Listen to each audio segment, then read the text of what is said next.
Hi friends, எல்லாருக்கும் வணக்கம். இன்றைக்கி பார்த்திங்கன்னா என்ன டாபிக் எடுத்திருக்கேன் அப்படின்னு பார்த்தீங்கன்னா ரொம்ப முக்கியமான டாப்பிக்கு. இதுவும் குழந்தைங்கள் பற்றின சம்மந்தமான விஷயம் தான் நான் வந்து ஷேர் பண்ண போகிறேன்.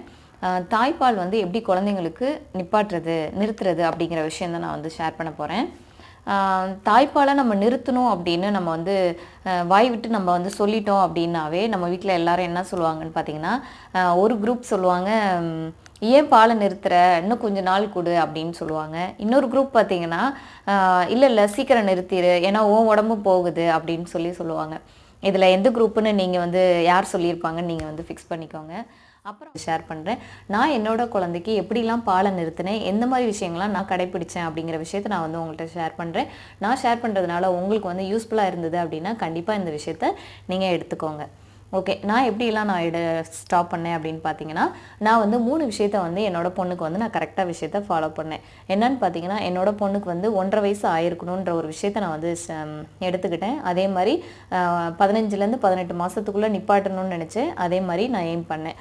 அடுத்த விஷயம் வந்து என்னோட பொண்ணுக்கு வந்து அண்டர் வெயிட்டா நார்மல் வெயிட்டா அப்படிங்கிற விஷயத்த நீங்கள் பாருங்கள். என் பொண்ணு அந்த டைமில் வந்து எப்போவுமே நார்மல் வெயிட்டில் தான் இருந்தால், அதனால் வந்து நான் வந்து ஸ்டாப் பண்ணணும்னு நான் வந்து எய்ம் பண்ணேன். அடுத்த விஷயம் பார்த்தீங்கன்னா, குழந்தைக்கு வந்து எப்போவுமே சளி, காய்ச்சல் இந்த மாதிரி தொந்தரவுகள் இருந்துச்சு அப்படின்னா தயவு செய்து சொல்கிறேன், நீங்கள் வந்து பாலை நிப்பாட்டணுன்ற ஒரு விஷயத்தை வந்து மறந்துடுங்க. கொஞ்சம் நாளைக்கு அப்புறம் நீங்கள் வந்து நார்மல் ஆனதுக்கப்புறம் பாலை நிறுத்திக்கலாம். சரிங்களா? ஏன் இந்த 3 விஷயத்தை நான் வந்து மெயினாக கடைப்பிடிச்சேன்.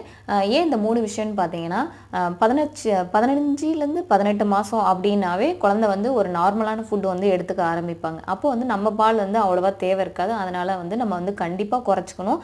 குறைச்சாதான் நம்மளோட ஹெல்த்தும் வந்து நல்லாயிருக்கும். ஓகே, அடுத்த விஷயம் பார்த்தீங்கன்னா, அண்டர் வெயிட்டாக இருந்தாங்க, உங்கள் குழந்தை அண்டர் வெயிட்டாக இருந்தாங்கன்னா தயவுசெய்து நிறுத்தாதீங்க.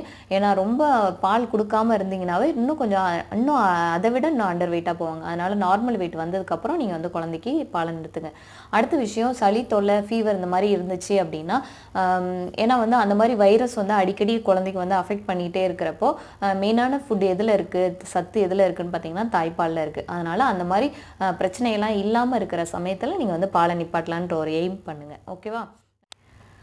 அடுத்த விஷயம் எதில் வந்து நம்ம வந்து ஃபோக்கஸ் பண்ணணும்னு பார்த்தீங்கன்னா, நைட் அண்டு டே டைம் இருக்குது. இதில் வந்து ஃபஸ்ட்டு எடுத்தோடனே நீங்கள் வந்து நைட் டைமில் வந்து பாலை நிப்பாட்டக்கூடாது. ஏன்னா அது வந்து குழந்தைய வந்து ரொம்ப அஃபெக்ட் பண்ணும். தூக்கத்தை வந்து ரொம்ப அஃபெக்ட் பண்ணக்கூடாது. சரிங்களா? ஏன்னா நான் அடிக்கடி சொல்லியிருக்கேன், 2 இயர்ஸ்க்கு வந்து உள்ளார வந்து குழந்தைக்கு வந்து ரொம்ப தூக்கம் வந்து ரொம்ப முக்கியம். ஓகே, ஃபஸ்ட்டு வந்து நீங்கள் நிப்பாட்டுறது எதில் நிப்பாட்டணும்னு பார்த்தீங்கன்னா டே டைமில் தான் நிப்பாட்டணும். அது எப்படிலாம் நிப்பாட்டலான்னு பார்த்தீங்கன்னா, உங்கள் குழந்தைக்கு 5 டைம் நீங்கள் வந்து பால் கொடுத்தீங்க அப்படின்னா கொஞ்சம் கொஞ்சமாக தான் நிப்பாட்டணும். உடனே சடனாக நிப்பாட்டக்கூடாது. சடனாக நிப்பாட்டினீங்க அப்படின்னா உங்களோட குழந்தையோட வெயிட் வந்து டக்குன்னு வந்து அண்டர் வெயிட்டுக்கு போயிடுவாங்க. அதை நீங்கள் என்ன தான் மற்ற ஃபுட்டு கொடுத்தாலும் அந்த உடம்பு வந்து ஏறாது. சரிங்களா? அதில் வந்து ரொம்ப கான்சன்ட்ரேட் பண்ணுங்கள். அதனால் 5 டைம் கொடுத்தீங்க அப்படின்னா ஒரு நாளைக்கு 2 டைம் வந்து குறைச்சிட்டு மற்ற பாலை வந்து இன்ட்ரடியூஸ் பண்ணுங்கள். அடுத்த நாள் வந்து இன்னும் 2 டைம் குறைச்சிட்டு அடுத்த 3 நாள் இதை மாதிரி ஸ்டெப் பை ஸ்டெப்பாக நீங்கள் போங்க. இந்த ஸ்டெப் பை ஸ்டெப்பை போகிறப்ப நீங்கள் வந்து கொஞ்சம் உங்கள் குழந்தைகிட்டேருந்து கொஞ்சம் விலகியே இருக்கணும். ஏன்னா வந்து நீங்கள் பக்கத்தில் போய் இருக்கும்போது உங்கள் குழந்தையோட என்ன பண்ணுவாங்கன்னு பார்த்தீங்கன்னா, நம்மளோட பால் ஸ்மெல் இருக்கும் பாருங்களேன், அந்த நம்மளோட மதர் மில்கோட அந்த ஸ்மெல்லு வந்து குழந்தை மட்டும்தான் கண்டுபிடிக்கும். நீங்கள் வந்து பார்த்துருப்பீங்கன்னு நினைக்கிறேன். ஏன்னா அதனுடைய சக்தி வந்து குழந்தைக்கு இருக்குது. அதனால் நீங்கள் போய் பக்கத்தில் உட்காந்து ஏதாவது பேசுனீங்க அப்படின்னா கண்டிப்பாக வந்து குழந்தை வந்து அந்த பாலோட ஸ்மெல் எடுத்துகிட்டு பால் குடிக்கணும்னு அடம் பிடிப்பாங்க. ரொம்ப அழுக ஆரம்பிச்சிருவாங்க. அழுதுட்டாங்க அப்படின்னா நீங்கள் என்ன நினைப்பீங்க, ஐயோ கொடுத்தே ஆகணும் அப்படிங்கிற ஒரு விஷயத்துக்கு நீங்கள் வந்து தள்ளப்பட்டுருவீங்க. அதனால் முடிஞ்ச வரலையும் நீங்களும் உங்கள் குழந்தையும் வந்து எட்டியே இருக்கிற மாதிரி நீங்கள் பார்த்துக்கோங்க. எட்டி இருக்கணும்னா என்ன மாதிரி பண்ணணும் அப்படின்னா, நான் என்ன பண்ணேன்னு பார்த்தீங்கன்னா, நான் வந்து என்னோட அக்கா வீட்டில் வந்து என் பொண்ணை விட்டுருந்தேன். ஒரு 3 நாள் வந்து சுத்தமாக பார்க்கவே கிடையாது. அவங்க தான் எல்லாமே மெயின்டைன் பண்ணிக்கிட்டாங்க. அங்கே வந்து ஆடு மாடு கோழி இதெல்லாம் இருக்கிறதுனால அவளுக்கு வந்து கொஞ்சம் ஈஸியாக போயிடுச்சு. என்னை வந்து சுத்தமாகவே மறந்துட்டா. அந்த 3 நாள் வந்து சுத்தமாகவே மறந்துட்டா. ஃபஸ்ட்டு டே மட்டும் கொஞ்சம் கஷ்டப்பட்டுக்கிட்டு இருந்தாங்க. ஃபஸ்ட்டு டே தூங்கினது வந்து 4 மணிக்கு தூங்கியிருக்கான். அப்புறம் நெக்ஸ்ட் டே நைட்டு வந்து 2 மணி, அப்புறம் நார்மலாக ஆகிட்டாலாம். அந்த மாதிரி என்னோடய குழந்தைக்கு நான் வந்து பழக்கப்படுத்தினேன். நைட் டைம் வந்து டே டைம் இந்த மாதிரி நீங்கள் வந்து ஃபுட்டை வந்து இது பண்ணுங்கள். அடுத்த விஷயம் பார்த்தீங்கன்னா, இந்த பாலை விட நீங்கள் வந்து எக்ஸ்ட்ரா வந்து உங்கள் குழந்தைக்கு உங்கள் பால் மறக்கணும் அப்படின்னா எக்ஸ்ட்ரா வந்து ஃபுட்டு, ஸ்நாக்ஸு இந்த மாதிரி விஷயங்கள்லாம் நீங்கள் இன்ட்ரடியூஸ் பண்ணணும். ஃபுட்டு இன்ட்ரடியூஸ் எல்லாம் பண்ணதுக்கப்புறம் மெயினான விஷயம் நீங்கள் வந்து தள்ளி இருக்கணும். சரிங்களா? இது வந்து டே டைமில் மெயின்டைன் பண்ணணும். அடுத்து நைட் டைமில் நீங்கள் கூடவே வச்சுக்கணும் இல்லை உங்கள் ரிலேஷன் வீட்டில் இந்த மாதிரி விடணும் அப்படின்னா நீங்கள் தாராளமாக விடலாம். இல்லை நீங்கள் தான் வச்சுக்கணும் அப்படின்னா நீங்கள் வந்து நைட் டைமில் கண்டிப்பாக கொடுத்தே தான் ஆகணும். அப்போ கொடுக்குற டைமில் என்ன பண்ணணும் அப்படின்னா நைட் டைமில் வந்து நீங்கள் வந்து நிறைய ஃபுட்டு கொடுங்க குழந்தைக்கு. வயிறு முட்டை இருக்கணும் அந்த குழந்தைக்கு. மெயினாக வந்து இட்லி, தோசை, அப்புறம் ரச சாதம் அவாய்ட் பண்ணிக்கோங்க. ஏன்னா இது மூணுமே வந்து குழந்தைக்கு சீக்கிரம் செரிமானம் ஆயிரும். அப்புறம் நைட் டைமில் அடிக்கடி எழுந்திரிக்க ஆரம்பிப்பாங்க. அப்போ நம்ம பாலை தான் அவங்க வந்து அடிக்கடி எதிர்பார்ப்பாங்க. அதனால் இந்த மாதிரி விஷயங்கள்லாம் அவாய்ட் பண்ணணும்னா நைட்டு வந்து ஃபுல்லாக சாப்பாடை கொடுத்துட்டு அவங்கள வந்து தூங்க வைங்க.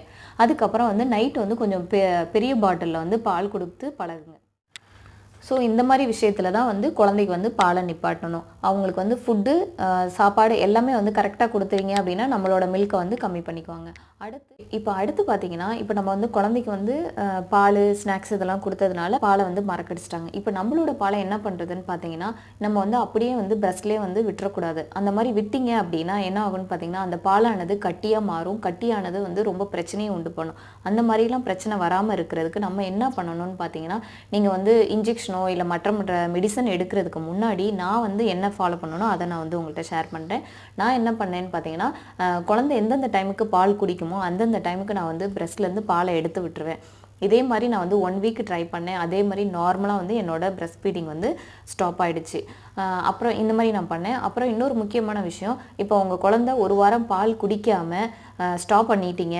அதுக்கப்புறம் ஒரு வாரத்துக்கு அப்புறம் உங்கள் குழந்தை அழுகுது, அதனால் நான் வந்து திரும்ப பால் கொடுக்கலாமா அப்படின்னு நினச்சிங்க அப்படின்னா தயவுசெய்து அந்த மாதிரி தப்பு பண்ணிடாதீங்க. அந்த மாதிரி நீங்கள் பண்ணிட்டீங்க அப்படின்னா உங்கள் குழந்தைக்கு லூஸ் மோஷன் வர்றதுக்கு கூட வாய்ப்பு இருக்குது. ஏன்னா நம்மளோட பால் வந்து நார்மலாக இருக்கிறத விட வேறு மாதிரி அந்த மாதிரி சீம்பால் மாதிரி மாறிக்கும். அது வந்து கெட்டியாக மாறி போயிடும் பால். ஏன்னா நம்ம வந்து பால் குடிக்காமல் 1 வாரம் வச்சதுக்கப்புறம் எப்படி அந்த பால் வந்து நமக்கு வந்து எப்படி நம்ம வந்து காய்ச்சின பால் ஒரு 2 நாளுக்கு அப்புறம் எப்படி கெட்டு போயிடும், அதே மாதிரி நம்மளோட பால் டெய்லி குடித்தா மட்டும்தான் நார்மலான பால். 1 வாரத்துக்கு அப்புறம் அந்த குழந்தைக்கு நீங்கள் தயவுசெய்து பால் கொடுக்காதீங்க. அப்படி கொடுத்தீங்க அப்படின்னா உங்களோட குழந்தைக்கு வந்து லூஸ் மோஷனோ இல்லை ஃபீவரோ இந்த மாதிரி அஃபெக்ட் ஆகும். சரிங்களா? இந்த மாதிரி தான் நான் வந்து பாலை நிப்பாட்டினேன். உங்களுக்கு இந்த வீடியோ பிடிச்சிருந்துச்சு அப்படின்னா கண்டிப்பாக மினிட்ஸ் கிச்சனுக்கு சப்ஸ்கிரைப் பண்ணுங்கள். தேங்க்யூ.